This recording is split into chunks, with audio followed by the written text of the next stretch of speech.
नमस्कार मित्रमैत्रिणींनो, विवेकानंद वाराणसीत आहेत, गंगेच्या काठावरनं चालत आहेत.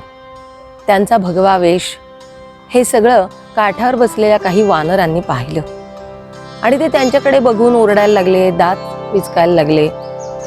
आता स्वामीजींना असं वाटलं, अरे बापरे, हे सगळेचे सगळे मागे आले तर कसं होणार, म्हणून तेही पळायला लागले.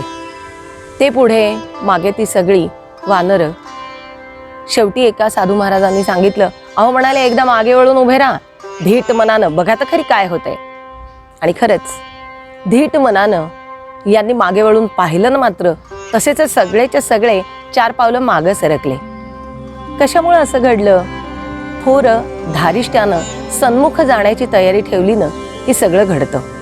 संकट अशी समूहानं येतात आणि मग आपल्या धारिष्ट्याची परीक्षा होते.